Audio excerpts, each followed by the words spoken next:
our third panel as part of Launching New Ventures. Launching New Ventures is a free online course on Coursera.org launched by EPFL, based in Lausanne, Switzerland.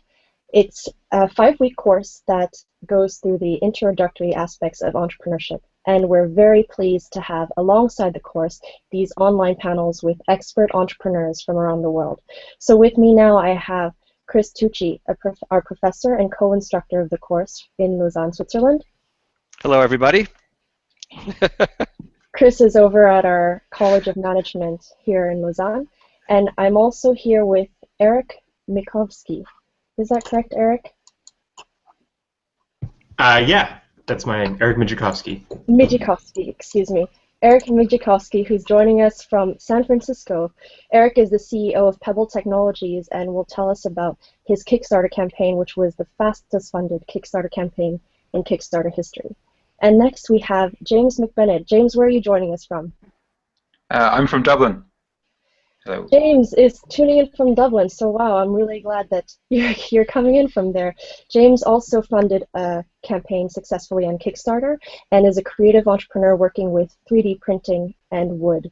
And last but not least, but in my list right here, I have Johannes Schmidt, who is the CEO and founder of WeMakeIt.com, which is Switzerland's leading crowdfunding platform. Johannes, where are you joining us from? Yeah, hi, good afternoon. My name is Johannes Schmidt, and I'm joining you from Zurich. Zurich, so just Yes. Across the country from us. Exactly. So, perfect. So I'm going to give you a little bit of a background on the format of the panel. First, I'll be introducing the panelists, and then we'll be getting remarks from the speakers. The way this panel has been organized today has been based on the questions that students have submitted via the Coursera platform. So we're really glad that these experts can directly answer the questions that our entrepreneur students have had. So I will start first with a biography of Eric Mijikovsky. If you're not familiar with Eric Mijikovsky's startup, it's called Pebble Technology. Eric, I'm going to go through a timeline of all of your activities. I think it's such an interesting case study for our students. So you started working on a smartwatch at the University of Waterloo in Canada since the 2000s. You got some angel financing from Tim Draper, but you, and I'm quoting this from the Financial Times article, were unable to raise additional funds, which then brought you to Kickstarter. In Kickstarter, you, within 2 hours of going live, met the $100,000 goal that you had set for yourself, and within 6 days, you were the most funded project in the history of Kickstarter to that point. After that, you launched 2 other versions of your Pebble watch, and just now, a few months ago, you beat your own record at becoming the most funded campaign in Kickstarter history. So I think the current number now for your most previous campaign is 78,000 backers pledging $20 million to help bring the project to life.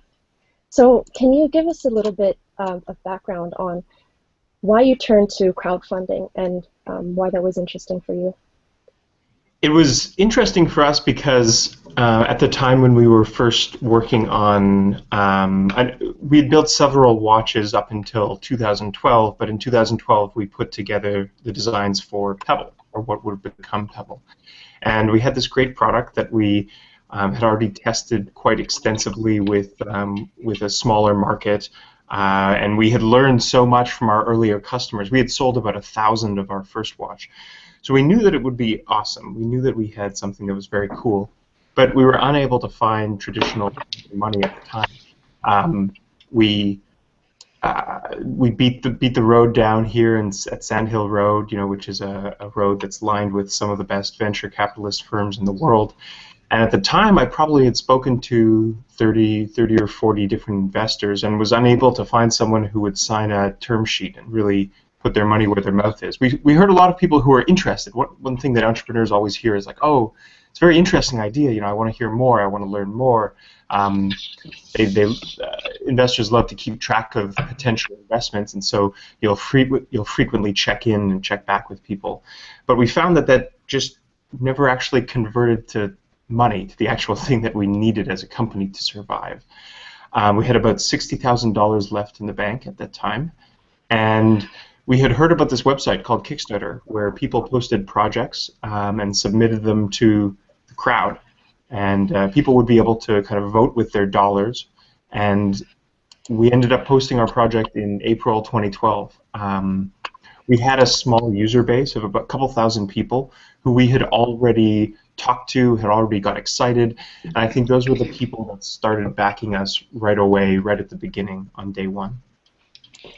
Great, that's so interesting. I have a lot of other questions from our students, and we'll come back to you right away. I want to give all the panelists a chance to talk about how they heard of the crowdfunding phenomenon, and then give Professor Chris Tucci a chance to comment on the larger trend.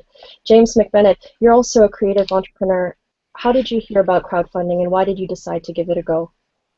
I think I had friends who had done projects previously, and I backed several projects before I guess even came up with the idea of doing my own. So it was through, and I kind of watched their campaigns and sort of participated and seen them go through the month, and I guess that's the way. So it was primarily through your social contacts, and your project was a stool that you had designed in different varieties that people could download and print at their nearest 3D wood printer. Is that correct?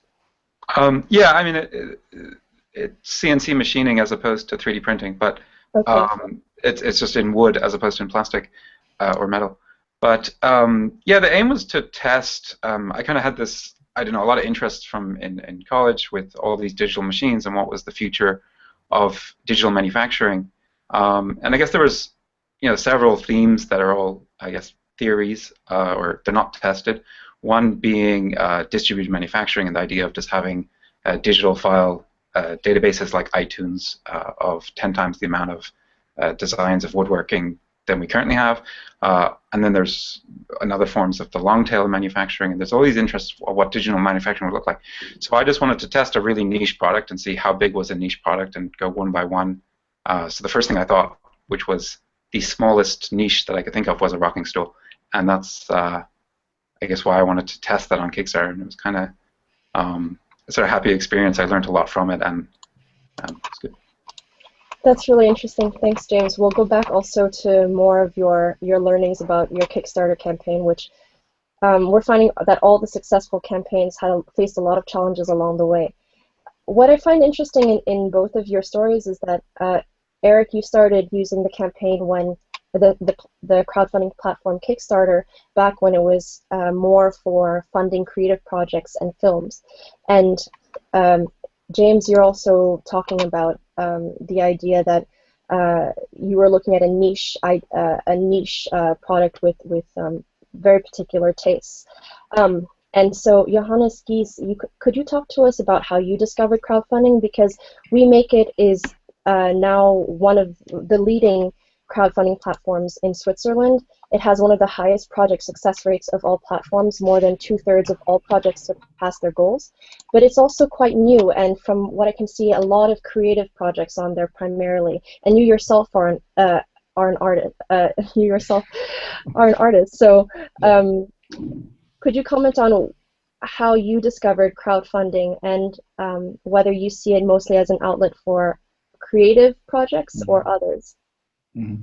Yeah, as you said, I'm an artist, and I've been working as a digital artist for the past 15 years. And I mostly did collaborative installations in the public sphere, combining laser projections with SMS, with video, and so on. And most of my projects, they were collaborative. So the essence of crowdfunding I found already in my art pieces. And for some reason that I really don't know, I always felt like I would like to start some kind of online business. But it's only when crowdfunding became like a buzzword that I thought, okay, I'm going to do that. And that was around 2000, maybe 8, 9. This is when IndieGoGo Kickstarter started. I started to think about, well, is this like is there going to be like one Kickstarter, like one Facebook, or is there going to be another? Is this a different market? And so I came up with the comparison of when we think about eBay. Now, eBay is like a global market platform, and it's the biggest in the world. But in Switzerland, there is one that is 10 times bigger in Switzerland than eBay is. So basically, I thought that crowdfunding works pretty much the same way as there is a lot of projects that are locally, or and only a few projects that have like a global appeal, like the Pebble. But about 90% of the projects they are catered to a local crowd. So this is why I decided to start my own crowdfunding platform in Switzerland, and that was in 2012. And then we took it from there. So we're growing every year, and yeah, we're very happy about the development. Thanks very much, Johannes. We actually have a tutorial coming up in week 4. Now we're in week 3 of the course, where we show our students how to create a project on the We Make It platform. So yes. By way of introduction, if our viewers are not familiar with Johannes Gies, you actually studied social anthropology and history at the University of Zurich and went and started your own production company, indeed working on these collaborative projects, as you mentioned, for the Swiss government, Credit Suisse, BMW, even very recently having a media installation at the World Economic Forum in Davos. So it's really interesting how this collaborative approach then led you to create this crowdfunding platform. I'd love to go back on more on that later on. I'm wondering, Professor Chris Tucci, if you want to step in now and sort of give us a framework for how to understand crowdfunding in the larger trend of crowdsourcing, because we're talking about a particular type of crowdfunding here, and we have a lot of questions related to that coming up.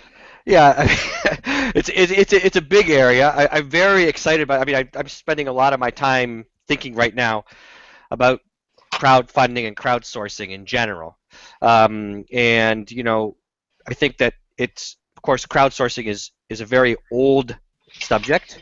You know, starting with the British House of Parliament or Wanted Dead or Alive in the Wild West. It's not like there's no such thing. We never had it before.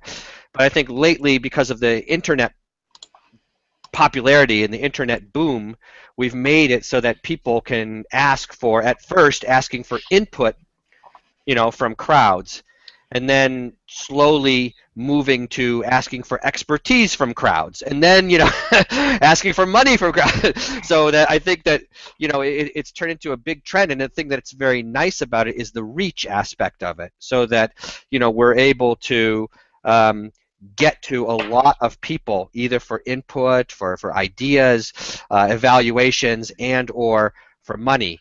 I think that this next week, week 4 of our MOOC, we're going to go into more details than probably anybody wants to know about crowdfunding in general. We're going to go through lots of different types and things like that. So I think we'll cover some of the technicalities of doing a crowdfunding campaign, and we'll also have the tutorial on using We Make It to upload and to actually start your own project on a crowdfunding platform. But I see this as kind of the big trend as getting out using open calls, reaching a large number of people for a variety of different aspects of organizational life and other things as well, and that's going to have some big implication. I think it's already having a big impact on the entrepreneurial area. Thanks very much, Professor Tucci. So Professor Tucci says that he's going to go into a lot of detail on the intricacies of crowdfunding, crowdfunding, probably more than people want to know. He's being very humble right here. Actually, I didn't read out his bio, but Chris won the Best Paper Award at the Academy of Management on his article, Crowdsourcing as a Solution to Distance Search. So he's an expert on this topic, this larger trend, and will be guiding us through the specific aspect of crowdfunding. So can you just define for us right now what we're talking about in this discussion with our expert entrepreneurs? What kind of crowdfunding are we talking about? Is that a question for me? Yes. I mean, yeah. So in general here, crowdfunding is, reaching out to for a project to the larger internet general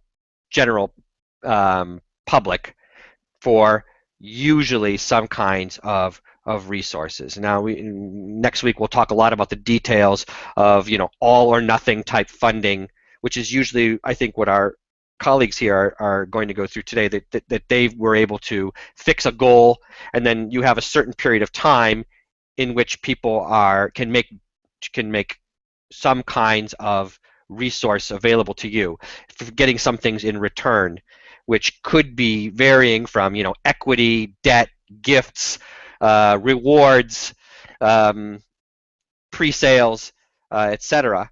And so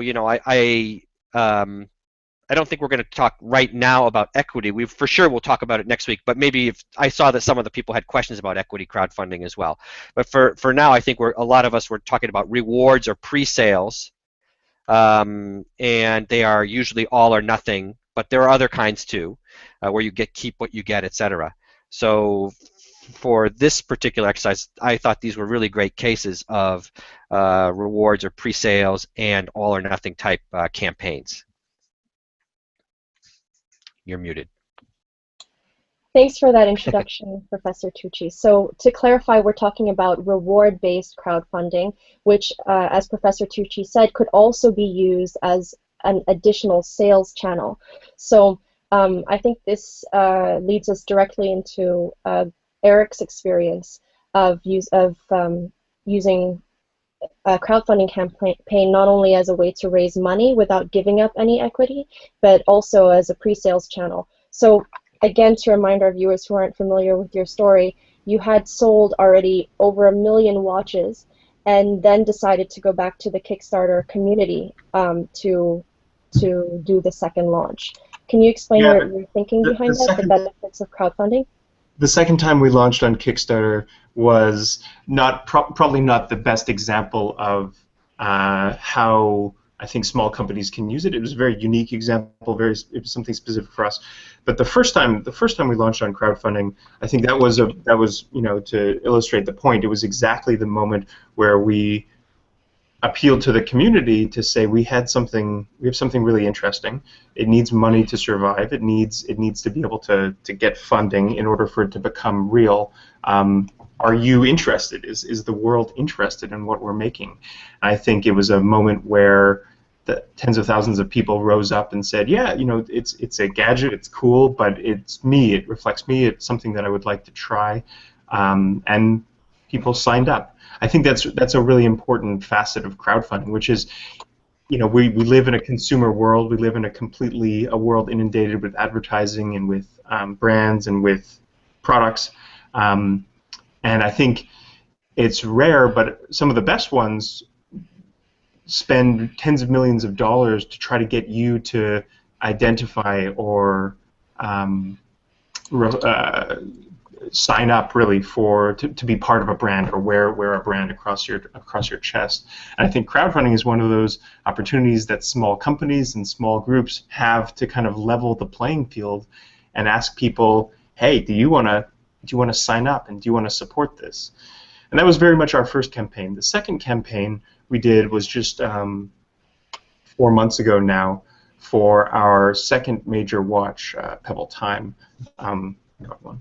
And that we approached from a very different mechanism. We had over a million customers, people who've purchased it before.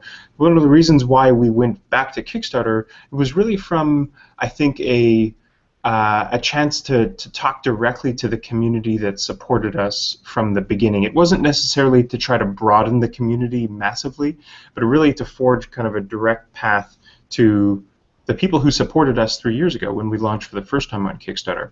We wanted to give them a chance to see what we were working on and to, again, ask them if that was something they were interested in.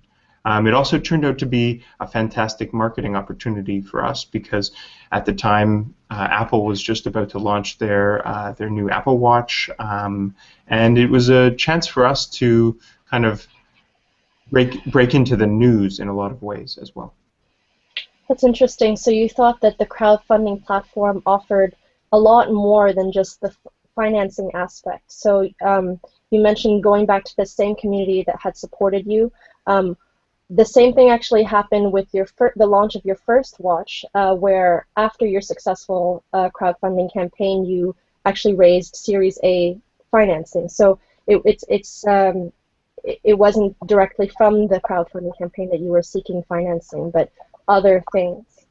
Yeah, we did pursue some outside financing, but that was about a year or more later. I would say that, I mean, there's absolutely no way that we could have achieved the success that we have without actually having appealed to the crowd when we did. Thanks. I'd like to move soon to the idea of challenges with a Kickstarter campaign, because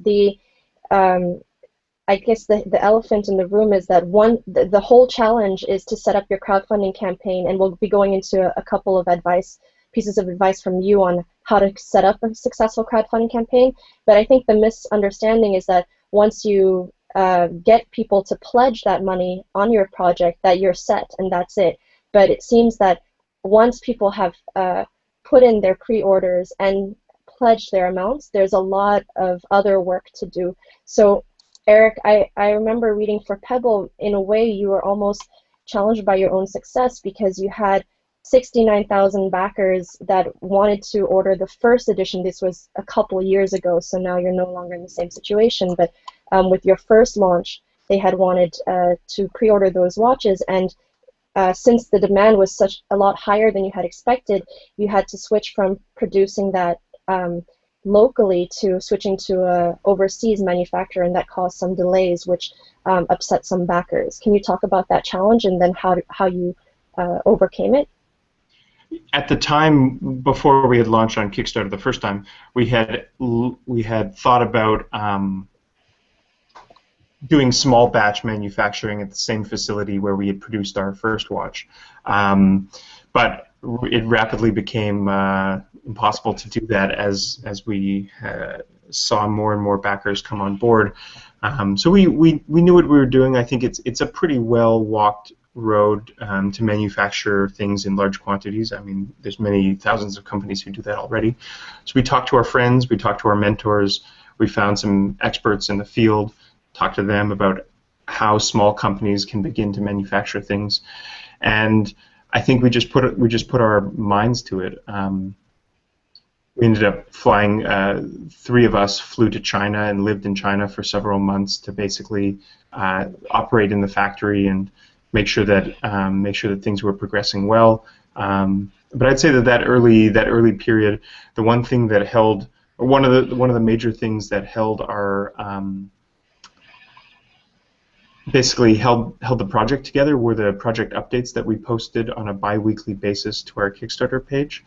It was an opportunity for us to show, whether people liked it or not, the trials and tribulations of a small company manufacturing things in large quantities. And even now, when I talk to some of our backers who supported us during that first campaign, some people really liked the updates. They really liked being able to see what was going on and experience something. I don't know how many people have watched, there's a TV show in Canada called How It Is Made, where people basically just film the entire production line of various household objects and things. And so for us, it was an opportunity to almost make our own episode of how it's made. That's interesting. It's interesting that you mentioned updates and really keeping your backers informed about what kind of challenges you're running through and what the time frame looks like. So I have open in front of me a Medium article by James McBennett called What I Learned from Kickstarter. James, you also mentioned some of the same points that Eric just mentioned on the challenges after you successfully reach your funding goal. So you mentioned that it takes up to 2 weeks to receive the money, which allows people who made mistakes in entering their payment information to edit it. There are also address changes from the backers, so they maybe put an address but then moved since the campaign started and then have to change that. And then you also talk about something called the courier nightmare, which is basically explaining how hard it was to physically ship the products. And then finally, how some countries are difficult, and you say this, beware of Norway and Switzerland, and I'm gonna, so when you're trying to launch something internationally, you face a lot of surprises when interacting with where your backers are living. So I don't know if you want to talk about all or some of these challenges that you had after you reach your funding goal. Yeah, so when I started on Kickstarter, let's say my day one, I wasn't near as prepared as I maybe should have been, and I probably only realized that after a couple of days. So a lot of the kind of Kickstarter guides that I'd read, they were about maybe the silver bullets of Kickstarter, or kind of how you master these sort of excellent tactics, and very few of them had sort of talked about the fundamentals of it, and that's kind of what I didn't know. So when it came to the courier issue, when I was describing it there, I said I got all the hard things right and all the easy things wrong, because the hard things I had experience in, I had studied, the manufacturing end and the CNC machining and everything was just easy, and then they put all the labels on the wrong boxes and lost 20% of the order. So and I had trusted a courier to do that, since he said I can do that, and that's one of the most respectable couriers in Europe. So it was when I talked to some of my friends later who do 50,000 orders a month in e-commerce, they said, yeah, we would never trust a courier to ever do that. So some of those lessons, I guess I learned after making the mistake. And a lot of that blog post was, given I'm going to do another Kickstarter, or knew at that time I was going to do another Kickstarter, I just wanted to remember everything I had learned and not forget it. So it was my own personal diary that was public. That's interesting. So it sounds like there's a lot of checking and rechecking, and the logistics aspect is very important. I mean, all these things may sound evident to people who have done a crowdfunding campaign before, or even larger companies, but I guess this is a huge learning experience, since crowdfunding seems to appeal to amateurs or individuals that just want to launch a creative project. I delivered after 2 months, but like a lot of campaigns would have a long period, and as a result, there can be a lot of address changes, and I didn't ask for a phone number either, so I had to email all the backers and get a phone number, and there's just little things like that that were in that blog post. Well, can you tell us a bit more about your team? How many of you were working on this project, and how long was your campaign? I've always been individual with an hour or two help from friends, so it's been quite minimal setup. And how long was your campaign duration? Oh, I think 40 days. 40 days, which is pretty standard. Johannes, could you comment on some of the differences between WeMakeIt's platform and others, and why you think it might be easier for creatives to use your platform? Yeah, just let me go back to what James just said. I think there is an interesting aspect about the whole development of crowdfunding. You know, a lot of these problems that we are hearing about now, like the shipping and so on, is because we're like this is like a new economy, and we only see now services popping up, like for example BackerKit, who takes the headache out of the whole shipment and courier and customer relationship management stuff. So I think what we are going to see in the next couple of years, and we already see this in the United States, is like a whole new economy growing around those platforms. So crowdfunding is not basically about platforms, but it's like a way of the way as a whole economy changes. And we're in the middle of that change, and it has only just begun. So we're going to see a lot of related services that deal with all the headaches of crowdfunding, because there are plenty in it, like the whole shipping, the whole marketing, the whole communication, so on. So I think we're going to see a lot of development there. Now, to go back to your question, as I told you that we are catering to creative projects in Europe, especially in Switzerland, Germany, France, Austria, and for example, you know, most crowdfunding projects in the United States, in China, in Switzerland, they have like a local reach. They're not going to go global just like that. That's happening very, very seldom. So when you choose for your project a local platform, you will have just the right audience there, because we have tens of thousands of potential clients who live just around the corner, who might have heard about you already. You get a lot more exposure on a smaller platform, because just to make it all the way up to on Kickstarter or IndieGoGo is a very long way. Mm-hmm. And we have more like a personalized service. So you can talk to us, you can even meet us. You can, we have just in a city like Zurich, we have hundreds and thousands of projects, and people can walk up to our office and we meet them for coffee, give them some advice, so on. So I think there is going to be all these varieties of platforms, and they cater to special circumstances. There's also regulations, of course. Like not every country is regulated the same way when it comes to crowdfunding. So I think that's some of the big differences between what we are doing and what basically maybe Kickstarter or IndieGoGo or Possible in Australia does. Right. But it's not either one or the other. But it's going to be like there's going to be a variety. That's the nice thing about it.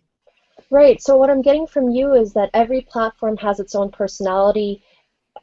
We make it as a young company, and every startup has a different personality based on the people who work there. So it sounds like your group of people are very open to creative projects. You try to maintain this personal interaction, and you have that personal flavor. So when people want to create a crowdfunding campaign, they need to look around and see, okay, does this platform cater to the people that would be interested in backing my project, for example? Mm-hmm. So if they're doing a creative project, they should go more to a creative site, or look, is there a crowdfunding platform that was started in my neighborhood that would be more accessible and more relatable, maybe? Well, it depends. It's not always easy to decide whether your platform, your project has only like a local reach or it has like an international reach. I mean, you can always try and go to one of the big platforms, but we see just our success rate. It's like almost double than what Kickstarter has, because it's more like we just treat projects in a different way. We can take more time. It's just a different approach that we're taking, and I think for 95% of all projects coming from Switzerland, we are the better choice than Kickstarter or IndieGoGo would be. But of course, for Pebble, Kickstarter is the better choice. No question. Right. But then, it's also like the whole, like what we're seeing now with Kickstarter developing into like a platform that is very like gadget oriented, and makes there's like the big projects are all either games or gadgets. That doesn't even exist in Switzerland. There are no gadgets coming from Switzerland. No big games coming from Switzerland. No, so you have to adjust. See, okay, what kind of business is rooted here, and then you have to cater to that. Interesting. So you said also that maybe you have a longer time frame at We Make It. I have there's a list of do's and don'ts published on your website, and one of the pieces of advice your We Make It says is go for a sprint, not a marathon. So 30 to 45 days. Go for a sprint, not a marathon. 30 to 45 days are enough. Yes. Chris, do you want to comment on the pros and cons of equity versus reward-based crowdfunding? I mean, what are entrepreneurs potentially giving up in both cases? Well, first of all, different countries have different rules about the availability and desirability of these different kinds of. Everyone will allow, for the most part, rewards, and everyone will allow or most places will allow in-kind contributions and crowdsourcing and things like that. Whereas equity, the issue that you have there is that you're starting to create, in the eyes of some people, a kind of a public market for your shares of your own company. So you're selling, you're giving up equity in your company, and you're selling it to, it could be several thousand people. Whereas in most countries, the original thinking on this is, well, if I have more than 20 investors, then I'm already a public company. So the regulations are trying to catch up with the practice right now. And there's a few countries, I think the UK and Italy and a couple more maybe, have already said it was okay, and the US is moving in this direction to be able to accept equity. You also have issues about issuing debt. Someone makes you a loan, you pay them back, the interest rates, and you're touching on financial regulations in many of these cases. Also, how do you handle donations, low interest loans or no interest loans, etc. So I think it's a country by country thing. A lot of countries still won't allow you to sell equity over a crowdfunding platform, but it's something that we're keeping an eye on because it is changing, and a lot of countries are thinking about it now and or changing their regulations for how they're gonna handle that. Chris, can you also, on the topic of regulation, comment on maybe some differences in pre-sales? So if you use crowdfunding to create pre-sales, then would you have to pay taxes on that? It's tricky, and this is also something that varies from country to country. Presumably you make a corporate entity here. So as soon as you move beyond a small gift by somebody, you're already talking about receiving investments in your company. So sometimes pre-sales, in fact, can be thought of as your corporate revenues, and then you've got your costs, etc. So then in the end, you in fact may have to pay taxes if you run, if you turn a profit, etc. at the end. So there's a lot of tax implications in all of these kinds of crowdfunding things. Except maybe for small gifts, and there you're golden, and having a nice reward in the sense of an experiential reward, or I feel good, that's also a reward, right? And in many crowdfunding platforms, that's actually the main traction. I feel good about giving money to this company, and they're doing a good job for the world. No problem. But then you start moving away from there, and you start thinking about a lot of tax and accounting implications, which are going to vary from place to place. So it's something that you need to check with in your own local rules and in your own countries. Great. I really like that you talked about why people fund crowdfunding campaigns, whether it is to actually get the reward, whether it's a t-shirt or a stool or a Pebble watch on discount, or whether it's also to feel part of this community, to feel like I helped a startup get off the ground. I'm into the latest gadget. I'm an early adopter. I want to be part of this.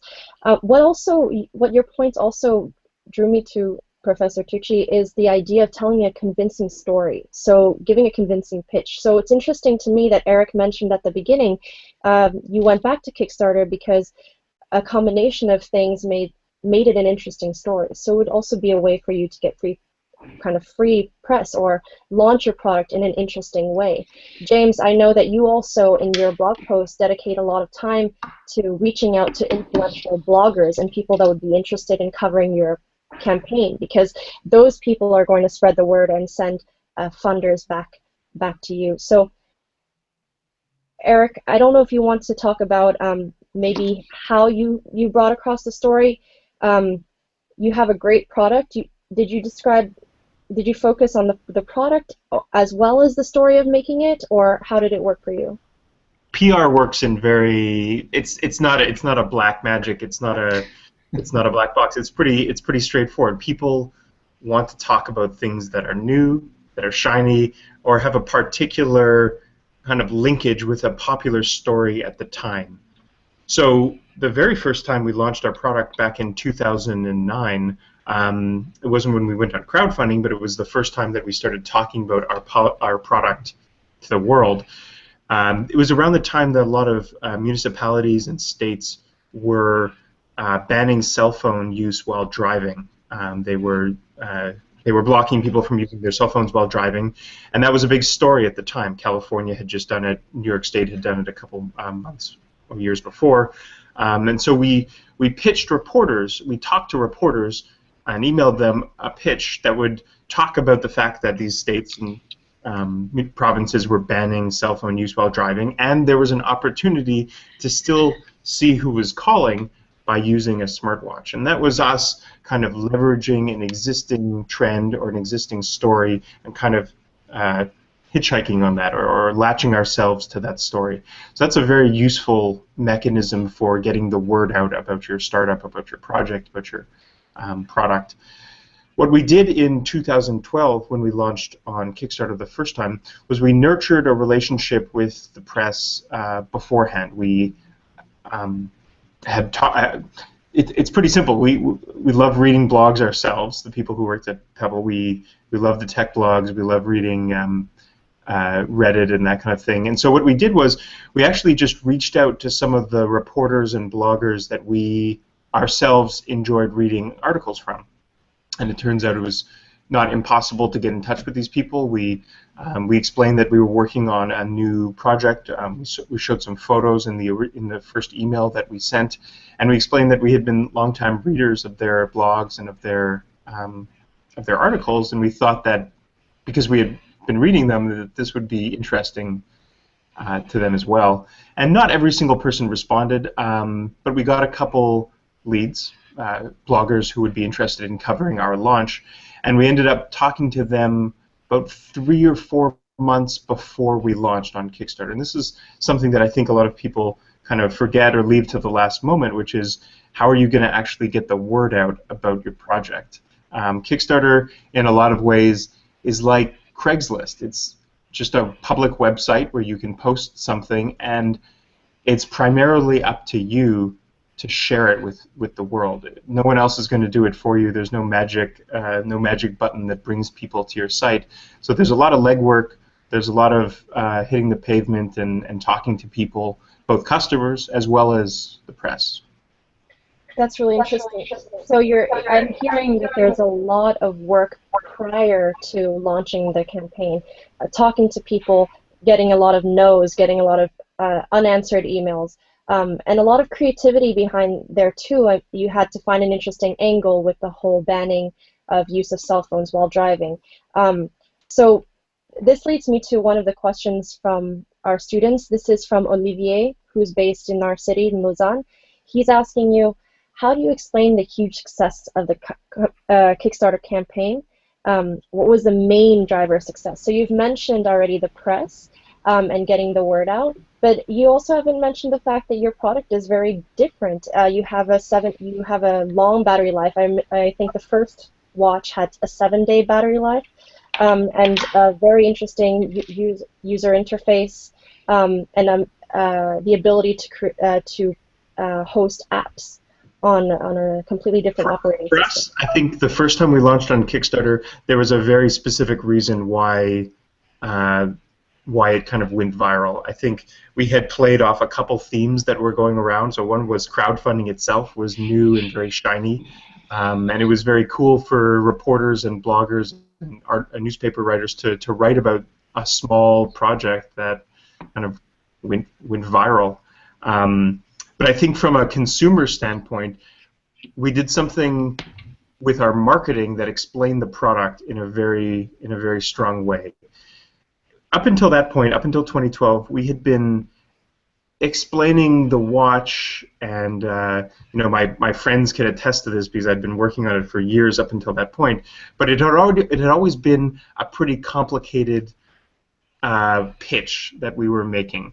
It was this element of the future. It was a smart computer that you wear on your wrist. It was something developers could write apps for, and we realized that was way too complicated. We realized this 4 years in, but luckily before we launched on Kickstarter. So if you look back at our first Kickstarter campaign, you see the page, and it's focused on 3 things. We chose 3 bullet points to talk about. One was the fact that Pebble shows notifications. vibrates when you get an email, call, or SMS. The second one was that it displays, it links to the running or cycling or biking apps that you use on your phone, like Strava or Runkeeper or Endomondo, and lets you see that on your wrist. And the third thing was ridiculously simple, but an underrated feature, and it was being able to control your music. We talked about how you could press play or pause from your wrist or change tracks without having to pull your phone out. Oh, and there was a fourth thing, and it was downloadable watch faces. You could customize your watch face by creating your own design or downloading someone else's. And if you look back at our original page, we literally talked about those four things, and that was it. And I think that was also a very important feature of our first campaign, which was keeping it simple. People spend a very small amount of time paying attention to things on the internet, and by only talking about four things, we were able to make the video quite concise, about 2.5 minutes. And on the page, there was some very simple structure. We didn't try to tell them everything about the watch. We didn't try to tell them everything about us or everything that we were working on. Just 3 or 4 things, kept it simple. Great. James, do you want to chime in with the pre and post marketing activities that you also engaged in? This would answer a question from Asif Hanafi from Abuja, Nigeria. So I guess on the media front, I completely agree with Eric about there's a lot of stories that are going on, and it's like, how can you put yourself at the front of that existing story? My favorite example, just because it sort of illustrates that perfectly, is Joe Sabia, a guy I met at TED. He was friends with the Airbnb guys, and they were setting that up. And when the Apple iPhone was launching, he booked a place in the queue for 4 days, paying the guy $400, and then switched places with him in an Airbnb T-shirt. And they always interview that person for national news. And he was just standing there with an Airbnb T-shirt saying, "Oh, I just used this new site called Airbnb and booked this thing." And then to go even further with that story and hijack another story, he said he lied about his name and said he was the engineer who lost the iPhone in the cafe, and that he had to be the first person to get the iPhone back. And that was national news for 6 hours, and then it became another story that a prankster had tricked the news into just hijacking the news for the day. And I guess Joe's done this many times. He's like a complete genius at this kind of stuff. And it cost $400, and it was national coverage for an entire day. So this is kind of the idea of putting yourself like almost like a parasite in front of somebody else's story. And that's just my favorite example of it. But you see different Kickstarter campaigns and how they do that. As I said, I didn't have press lined up when I started my campaign. I kind of, maybe 3 or 4 days in, I kind of tried to get certain kind of press. In the end, I didn't actually do the thing through distributed manufacturing, but I got a lot of press around the idea of distributed manufacturing, so it was kind of worth it from a marketing point of view to grab that press. But I kind of think of some campaigns, and like you might put a percentage on how you get different backers, and let's say friends and family will probably be some sort of small single-digit campaign and get really small on the bigger campaigns, and then you have a number of backers that are actually going to come on Kickstarter, and they're going to see you on the front page or see you through Kickstarter, and they have previously backed 10 to 20 campaigns on Kickstarter, and they're just going to back you because they like your campaign. And then you have the ones that you're going to drag to Kickstarter from PR results, from news stories, and that kind of thing. And then some campaigns might have some Google traffic, but that would only be true if they're not doing a new product. So if they were doing a standing desk and people are searching for a standing desk, you can drag them to your campaign. But a lot of the larger campaigns are very PR heavy. A lot of the smaller campaigns, I think, are more the local community and the friends and family. So I think they're very different, though, the big campaigns and the small campaigns in terms of their structure. After the campaign, like my favorite after campaign strategy, I can't remember the name of the product, but it's this girl's tech product. And I don't know if they did this deliberately or not, but I've definitely seen big companies do this deliberately. They got sued by the Beastie Boys for using a song. And I think they did 500 orders on Kickstarter and 40,000 orders after being sued by the Beastie Boys. So the amount of press that they got from being sued by the Beastie Boys, and that could have been totally planned. I definitely know people who plan those kind of stunts. So that's kind of, the point is not to succeed. Well, one point is to succeed on Kickstarter, but then the point is what do you do after Kickstarter? And to go from 500 orders to 40,000 orders within the month after Kickstarter, that's like an amazing kind of post-Kickstarter experience. But I think creating an after, if you are in the ability to fulfill orders, then it's kind of interesting strategies.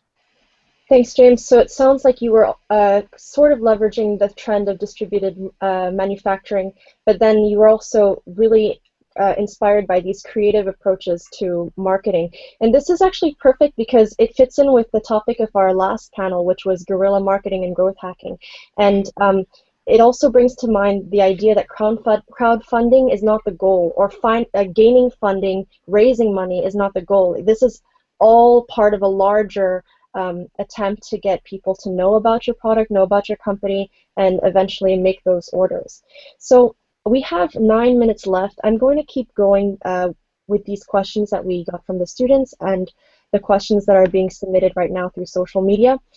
This one is directed for you, James, because I saw in your blog post that your goal was about 40,000, or you raised $40,000 on Kickstarter, and this allowed you to complete 500 orders. And I know you mentioned that you want to do another Kickstarter campaign later on. So for you, how do you envision the timeline of raising different bits of money? Are these all for different projects, or do you see them as part of an effort to raise enough money for your venture? I guess part of it, I wanted to own capital equipment and somebody else to pay for it. And I didn't want to take equity-based investment. So I did the Kickstarter, and then Startup Chili bought me a very expensive machine. And that way, I basically have everything I need to produce and fulfill a campaign of $200,000 without basically depending on anybody outside of my house. And I've kind of a little workshop there with the machine in it. If I did a larger campaign, I would probably need more than one machine, but then a larger campaign would allow me to do that. So it's, I guess I kind of want to do a series of projects all around the same method of manufacturing. So one leads into the other. And that's probably quite different to a lot of, because a lot of things about doing one product and doing it as a mass product. I want to do many projects all in wood, and it just becomes like 10,000 projects that goes beyond where woodworking currently is into offering a lot more choice. Okay, I see. So That's probably quite unique in a way. It's just really interesting to see all the different motivations behind using crowdfunding. Johannes, do you want to... There's the standing desk that I'm probably going to do. Oh. Since it's somewhere there, yeah. I see it in the background there holding the books. Johannes, do you want to pitch in on the optimal amount to raise on crowdfunding sites? Have you seen a large range on We Make It? There is no such thing as an optimal amount to raise. It really depends on your projects and on your capability to reach out.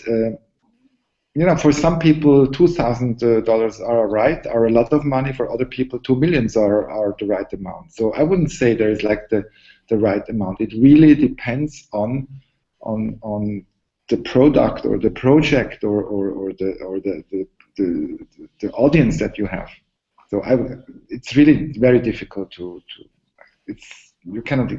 I cannot give a figure.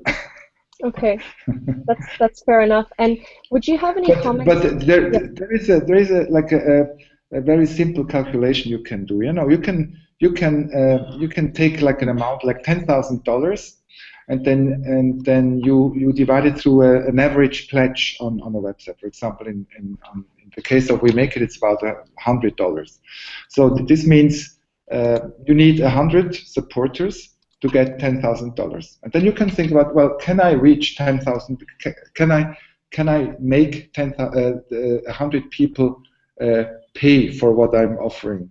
And maybe you say, okay, that's too much, or you say, no, I can easily reach 500 people and make them pay. So you really have to, like form kind of a picture of your product, your possible clients, your community. Great. Professor Tucci, do you want to comment on that? Because we do talk about identifying the backer profile in our week 4.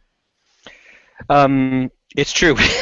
we discuss. We're going to discuss next week at length a couple different aspects of this question.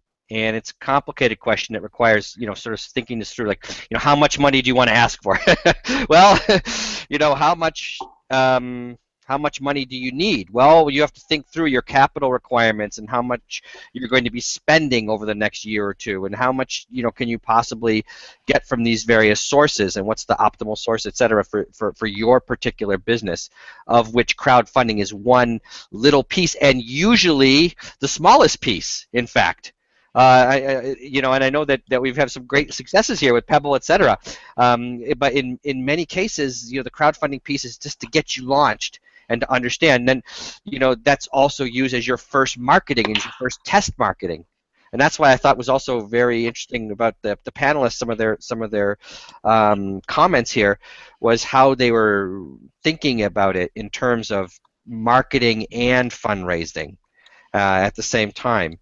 So knowing about who your backers are, it's also going to give you some indication of your potential market. And so it's a complicated scenario to think this through. I think we'll have a little bit more time next week. I don't want to eat up all the rest of the few minutes that we have here thinking about this, but we will talk this through in a lot of detail next week, and go through the different kinds of backers, what they look for, and also what they expect to receive from you when they are coming on to reading your particular project plan.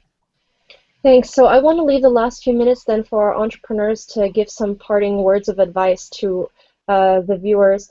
This video will be uploaded to the Coursera course and transcribed into French and other languages.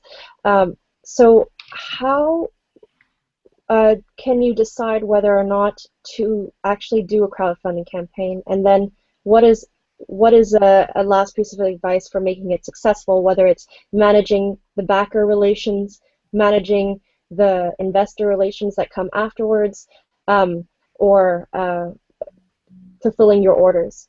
James, do you want to start, and then we can go to Eric?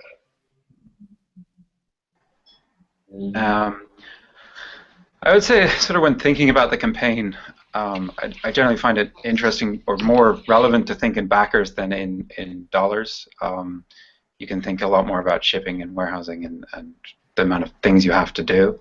And from that, you can kind of calculate the size of your campaign and how much you'll do.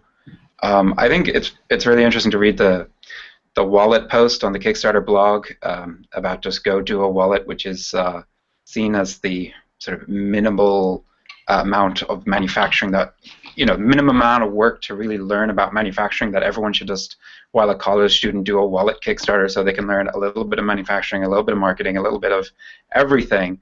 And it's this sort of, there's a lot of interesting wallet projects to try be this, what was the chair in product design school of everyone should do one to learn a little bit about all the aspects.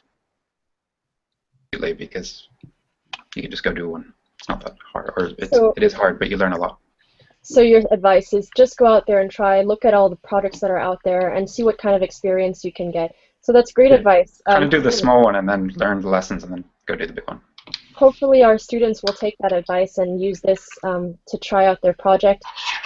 In our course, we actually have the opportunity of offering $2,500 in seed funding to students who successfully complete the course and score high in their business composite proposal and final project. Eric, would you like to give any advice to our viewers who will be watching?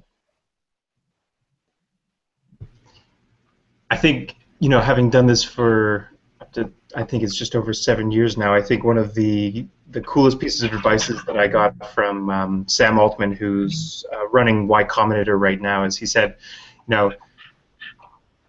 I mean, there's the classic YC piece of startup advice, which is make something people want, which can never be understated or underestimated.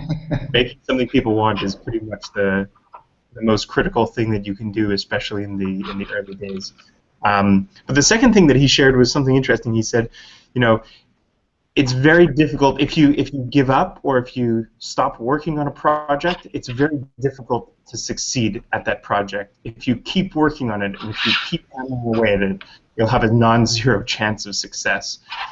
And it's small, but important. And if you truly care about what you're working on and you really want to see it succeed, one of the most important things that you could do is not give up. And I think in the age of pivoting and in the age of always changing ideas constantly, there's something to be said for people who stick with it and truly, are passionate about seeing their ideas succeed. So I hope you stick with it. Thanks so much, Eric. So we're unfortunately out of time, so I'm going to thank all of our panelists for spending an hour with us today. They have their Twitter handles there, so students can still shoot them questions. Maybe if they have time, they'll get a personalized answer. Also, I'll invite our panelists to our Facebook group in case they want to answer specific questions of our students. So again, thank you, Professor Tucci, for joining in. Thank you, Eric, for tuning in from California. Thank you, James, for coming in from Dublin. And the furthest person away, of course, is Johannes. Thank you so much for joining in from Zurich. I definitely hope to be launching my own platform, launching my own campaign one day in my life. Hope the students launch one on We Make It. I hope I get a chance to see one of these beautiful stools from James and own a pebble. So it's all coming up. This is very inspiring. Very inspiring. Thank you very much to all. Thank you. Thanks, Netra. Thank you. Bye. Bye now. Bye-bye.